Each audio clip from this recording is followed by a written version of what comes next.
আজকে আমি গভীর শ্রদ্ধার সাথে স্মরণ করছি জুলাই গণ অভ্যুত্থানে যারা শাহাদাত বরণ করেছেন তাদেরকে, এবং সমবেদনা জ্ঞাপন করছি তাদের প্রতি যারা আহত হয়েছেন এবং এখনও হসপিটালে চিকিৎসাধীন অবস্থায় আছেন। শ্রদ্ধাভরে স্মরণ করছি স্বাধীনতার মহান ঘোষক শহীদ রাষ্ট্রপতি জিয়াউর রহমানকে, যিনি স্বাধীনতার ঘোষণা দিয়ে রণাঙ্গনে লড়াই করে বাংলাদেশকে স্বাধীন করেছিলেন। শ্রদ্ধাভরে স্মরণ করছি আপসহীন দেশনেত্রী বেগম খালেদা জিয়া, মহান মুক্তিযুদ্ধে যিনি বাংলাদেশের প্রথম মহিলা মুক্তিযোদ্ধা, তাকে স্মরণ করছি আজকের এই দিনে। প্রিয় সুধীবৃন্দ, জুলাই যুদ্ধের ব্যাপারে আজকে দ্বিতীয় বর্ষটি আমরা পালন করছি। এখানে জুলাই একটি অভ্যুত্থান, গণ অভ্যুত্থান হয়েছে, সকল শ্রেণী পেশার মানুষ একত্রিত হয়েছে, ঐক্যবদ্ধ হয়েছে। আমাদের নেতা প্রধানমন্ত্রী জনাব তারেক রহমান বলেন যে এই জুলাইয়ে সবচেয়ে বেশি অবদান যাদের, তারা হল এই দেশের জনগণ। এদেশের জনগণের ঐক্যবদ্ধ এবং সমৃদ্ধ প্রচেষ্টায় জুলাই অভ্যুত্থান সম্পন্ন হয়েছে এবং আমরা আমাদের স্বাধীনতাকে প্রোটেক্টেড করতে পেরেছি, আমাদের গণতন্ত্রকে আমরা পুনর্জীবিত করার সুযোগ পেয়েছি। আমরা বলি, আমাদের নেতা বলেন যে 1971 সালে আমরা যুদ্ধ করে দেশ স্বাধীন করেছি, দেশ স্বাধীন হয়েছে, কিন্তু 24 সালে 2024-এ 5ই আগস্ট আমরা স্বাধীনতাকে সুসংহত করেছি, আমরা আমাদের গণতন্ত্রকে পুনঃপ্রতিষ্ঠা করার প্রয়াস পেয়েছি। তখন আমরা জুলাই যুদ্ধ করেছিলাম ঐক্যবদ্ধভাবে একটি উদ্দেশ্য নিয়ে, তাহলে একটা ফ্যাসিবাদ মাফিয়াদের বিদায়। কেন মাফিয়াদের বিদায় করব? এই দেশ থেকে 30 লক্ষ কোটি টাকা পাচার করেছে। এদেশে গণমানুষের কথা বলার অধিকার ছিল না, এই দেশের সকল সম্পদে তাদের কক্ষিগত করেছিল, এদেশের সকল মানুষের বাক স্বাধীনতা ধ্বংস করেছিল, এদেশের মানুষের সকল মৌলিক অধিকার ধ্বংস করেছিল। হিটলারের একটা বিখ্যাত উক্তি আপনাদের বলতে চাই। হিটলার বলেছিল এক সময়, মানুষকে এমন একটা পর্যায়ে নিয়ে রাখো, তিনি বেঁচে আছেন সেটাই যেন তিনি মনে করেন তার জীবনের শ্রেষ্ঠ পাওয়া। আমরা সেরকম একটা জায়গায় গিয়ে পৌঁছেছিলাম। মানুষ স্বাভাবিকভাবে ফোনে কথা বলতে পারত না, মানুষের চলাফেরার স্বাধীনতা ছিল না, গুম হয়েছিল এই দেশের মানুষ, খুন হয়েছিল এই দেশের মানুষ, আয়নাঘরে গিয়েছিল এই দেশের মানুষ, জেল জুলুম নির্যাতনের কোনো সীমা ছিল না, বাড়িতে ঘুমাতে পারত না। 17টি বছর ধরে বিএনপি রাস্তায় আন্দোলন করেছে। আন্দোলন করার ফসল হিসেবে একটা পর্যায়ে সমগ্র মানুষ ঐক্যবদ্ধ হয়েছে এবং আমরা খুশি উঠেছি।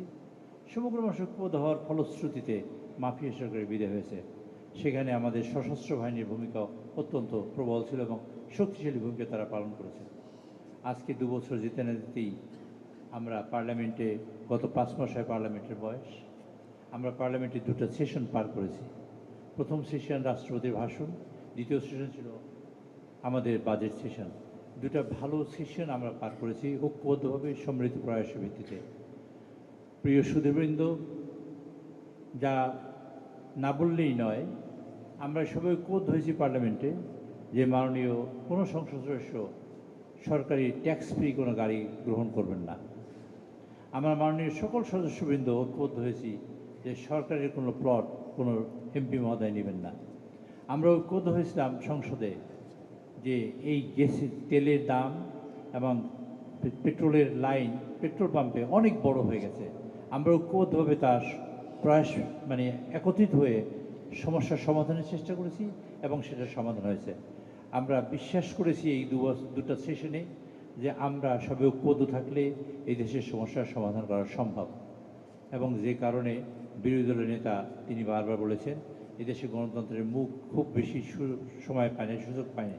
আমরা প্রকৃত অর্থে আমরা গণতন্ত্র প্রতিষ্ঠা করব এবং একটা ঐক্যবদ্ধ জায়গা হবে।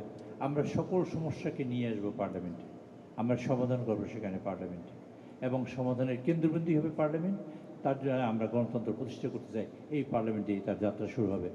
আমি অত্যন্ত দ্ব্যর্থহীনভাবে বলছি, আমরা অত্যন্ত একটা টার্বুলেন্ট টাইম পার করেছি। আমরা যখন সরকারে বসি তখন মিডল ইস্ট ক্রাইসিস, একটা যুদ্ধ, সেই যুদ্ধে তেলের দাম বেড়ে গেছে এবং আমরা কোনো একটা বক্তৃতা, আমি মাননীয় বিরোধী দলীয় নেতার একটা বক্তৃতা বলি, এইটা বিএনপির সৃষ্টি করা ক্রাইসিস নয়।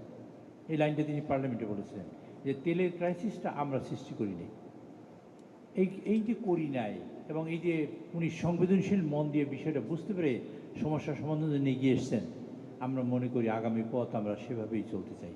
আমরা বাইরে অনেক কথা বলি, এই 2 বছরের মধ্যে আমরা বাইরে এই কথা বলার কথা ছিল না, আমরা এই কথা বাইরে বলবো না, বলার কথা ছিল না।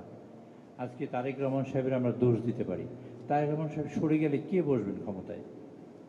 আপনি যদি বসেন আমরা বলবো, স্বাগতম জানাবো, যদি গণতান্ত্রিক পদ্ধতিতে আসেন। আমরা চাই কি? আমরা একটি স্মুথ ট্রানজিশন চাই। আমরা গণতন্ত্রকে প্রতিষ্ঠানিক রূপ দিতে চাই, আমরা গণতান্ত্রিক ভিত্তিটাকে শক্তিশালী করতে চাই। আমাদের টার্গেট কি? আমাদের স্বাধীনতাকে প্রোটেক্টেড করা, সার্বভৌমত্বকে প্রোটেক্টেড করা। আমরা কি আমাদের এই ফাঁসির মঞ্চের ফসল? আমরা জেল জুলুমের ফসল, গুমের ফসল, আয়নাঘরের ফসল? আমরা যারা গুম হয়েছে এবং মৃত্যুর শিকার হয়েছে, যারা একজন নাগরিককে দেখেছি 1310 জন মানুষকে হত্যা করেছে, এই হত্যা তারা হয়েছে এই দেশে, এবং জুলাই আন্দোলনে যারা শহীদ হয়েছেন, সেই সকল শহীদদের ফসল আমরা কি অন্য কাউর ঘরে তুলে দিতে পারি? আমরা কি তা দেব?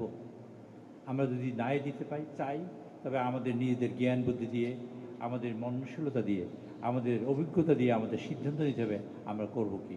আমরা সকল কথাই পার্লামেন্টে বলবো, সে প্রত্যাশা করি। আবেদন জানাচ্ছি আপনাদের সকলের কাছে, বিশেষ করে আমার মাননীয় সংসদ সদস্যবৃন্দ, যারা সরকারি দল এবং বিরোধী দল, যারা যেখানে আছেন, আমরা সমস্যাকে নিয়ে আসি পার্লামেন্টে, সমাধানও করব পার্লামেন্টে। এবং আমাদের যদি কোনো সমস্যা, যদি কোনো ক্রাইসিস তৈরি হয়, আমরা আলোচনা করব। আলোচনার দরজা আমাদের সবসময়ের জন্য খোলা থাকবে। আমরা জুলাই সনদ নিয়ে একটা সমস্যায় পড়েছি। জুলাই সনদ বা সংস্কার, আমরা বলেছি সংবিধান সংশোধন করব, কেউ বলেছেন সংস্কার করব।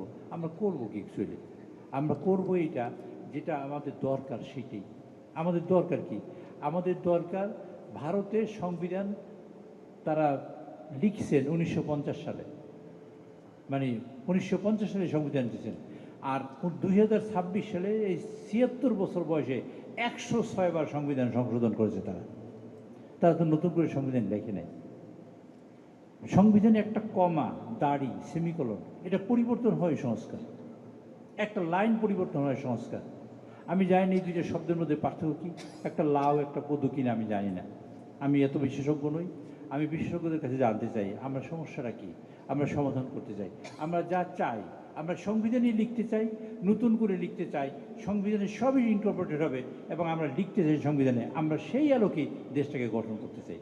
আমাদের উদ্দেশ্য একটা ভবিষ্যৎ তৈরি করা, আমাদের উদ্দেশ্য গণতন্ত্র প্রতিষ্ঠা করা, আমাদের উদ্দেশ্য নতুন জেনারেশন যারা আজকে চিত্রাঙ্কন করেছে, যারা আজকে জুলাই চেতনাকে ধারণ করবে, 71-এর চেতনাকে ধারণ করবে, তারা যেন একটা সুখী সমৃদ্ধশালী দেশ পায়, একটা দেশ পায় যেখানে তারা বসবাস করতে পারে, একটা দেশ পায় স্বাধীন দেশ, একটা দেশ পায় যেখানে সার্বভৌমত্ব থাকবে, স্বাধীনতা থাকবে। সেই দেশটা আমরা দিয়ে দিতে চাই তাদের হাতে। আমরা সেই প্রত্যাশা করে আমি আমার সুধীবৃন্দ যারা আছেন, আমাদের সরকার দলীয়, বিরোধী দলীয় সকল সদস্যবৃন্দের কাছে আমি বিনয়ের সাথে আরেকবার অনুরোধ করতে চাই, আসুন সকল সমস্যাই আমরা সমাধান করবো পার্লামেন্টে, বাইরে কথা বলে নয়। আমরা বাইরে যদি কেউ কথা বলি, আমরা কারা কার বুকে করি। আজকে একটা পিন নষ্ট যদি হয়, এই দেশের সম্পদ নষ্ট হবে। আমরা যদি একটা আঁচড় দিই কারো বিরুদ্ধে, সেটা আমি আমার গায়ে আঁচড় দেবো। আমরা সেটা দিতে পারি কিনা, সেই চিন্তা চেতনা, সেই জ্ঞান বুদ্ধি আমরা নিজেরাই খাটাবো। এই দেশ আমাদের, এই দেশকে আমরা গড়ব। যারা এই দেশ ধ্বংস করতে চেয়েছে, এই দেশ স্বাধীনতাকে লুণ্ঠন করতে চেয়েছে, স্বাধীনতা একজন পায়ের নিচে দিতে চেয়েছে, আমরা তো সেই লোক না। আমরা যদি ওই লোকই হই যে দেশটাকে বাঁচাতে চাই, আসুন আমরা একত্রিত হই। সে আহ্বান রেখে আমি আপনাদের সকলকে ধন্যবাদ দিয়ে আমার বক্তব্য শেষ করছি। আল্লাহ হাফেজ।